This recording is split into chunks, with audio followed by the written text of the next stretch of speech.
Hello, everyone. Welcome to Durrett's Take. It's that time of the week to go over my NFL playoff predictions. Now, I'm just going to focus on the wild card round this week and then go division round next week, and we'll go from there. I'm not going to go through the whole playoffs right now.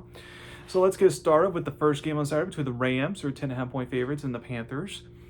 Earlier in the season, when the Rams came to Carolina, the Panthers forced Stafford into 2 picks and scored 30 plus. I doubt that will happen again. The Rams should get the road win here. Now, the cause for pause for the Rams is that their defense has been very bad over the last month of the season or so. So if their defense can get things fixed around and get things figured out, then they should win easily. But if the defense doesn't figure things out, then Panthers can easily cover the 10.5-point spread. So I have this being a lot of people think this could be a higher score game, but I have it being a lower scoring game. I have it going 23-13. Next on Saturday night, get the Packers, who are 1.5-point favorites, versus the Bears. In both of the matchups of the season, both games were close and came down to the wire. So therefore, I will expect the same thing once again. Now, I think the betting experts here are onto something, having the Packers as a road favorite here. The Packers, I know won't have Micah Parsons, which will hurt later on, but for sure, if they, depending on how far they go. First off, the only thing that's caused a pause in me for the Bears is that, the only time they led within these two matchups against Green Bay was in the second game in overtime when they made the game-winning play to win. So basically, they've trailed the whole time in this matchup. And Green Bay is getting some key pieces back on offense. Remember in that second game where Chicago went overtime, they had to cover a rare onside kick in order to do that. I think Chicago's a year ahead of schedule under Ben Johnson year one. I think they still have some more growing up to do, and I'll take Green Bay to get the win here. The winning 21-17. Then Sunday, you get the Bills, who are 1.5-point favorites, versus the Jaguars. This should be another good game for Bills quarterback Josh Allen. There's no excuses, no Patrick Mahomes, no Joe Burrow, no Lamar Jackson. You got to get it done. I think Allen will play well. However, it's not him that I'm worried about. It's the Bills' defense that I'm worried about. The Jaguars, under new head coach Liam Cohen, have been one of the best offenses in the league, and Buffalo's defense has been very shaky all season. I can see this game going either way, with going to my gut prediction, I think the Jaguars will surprise the betting experts here who have the Bills as a favorite, and I think the Jaguars at home will pull out a big win, the winning 27-23.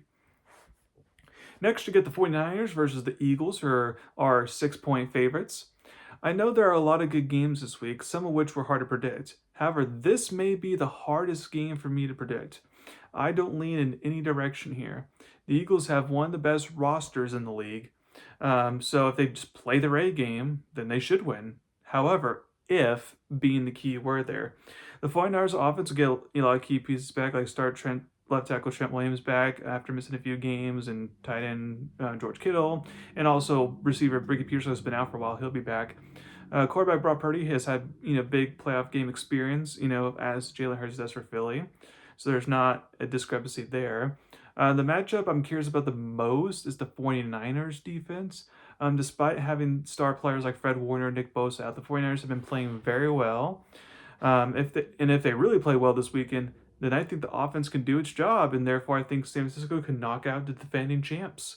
I have 49ers getting the road upset 19-17. And then Sunday Night Football, get the Chargers versus the Patriots for 3.5-point favorites. Now this is an interesting game, good coaches on both sides.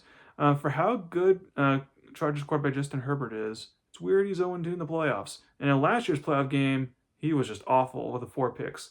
It doesn't help that for his postseason run, he'll be playing with backup tackles and has a banged up hand, as we know. I think he'll play better in this game than he did in last year's playoff game. For the Patriots, what worries me is they have a lot of younger players on the team with no playoff experience, like Drake May, obviously, and others. Also, more importantly, they have a very soft schedule this year. And when I say very, I mean very. They're used to not playing a lot of good teams. The only playoff team that they've beaten is Buffalo. I can see the scenario where the Chargers jump out to a lead and dominate the first half. Like they could be like 17-3, 23. but then the Patriots figured things out in the second half, and then they barely pull out a victory to win. Kind of not exactly the same, but kind of similar to when the Chargers and Jaguars had their epic playoff game a couple years ago, where Chargers were up 27-0, Jaguars came all the way back to win. Again, something similar to that. So I have the Patriots winning 24-23. And then for Monday Night Football, I got the Texans are 3-point favorites versus the Steelers.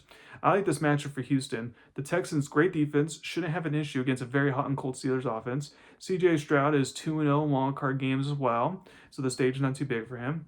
Now, I am aware of the Steelers head coach Mike Tomlin having a great record on Monday Night Football, especially as an underdog. However, Pittsburgh has not won a playoff game like a decade, so therefore I have Houston winning. And while this game could be close, I would not be shocked if it wasn't close. I have Houston winning 27-13. So thank you very much for listening to my podcast today. Please subscribe to my channel and tell me about me. I did post a couple days ago, I believe it was, my updated college basketball bracketology for the first time for this upcoming season for college basketball. So make sure to tune in to that, and make sure to tune in every few weeks for an updated bracket there. Now college basketball is in full swing now with college football wrapping up and NFL wrapping up soon. Make sure to continue watching both the NFL playoffs and college football playoffs as football wraps up. Thank you very much. You all have a wonderful weekend.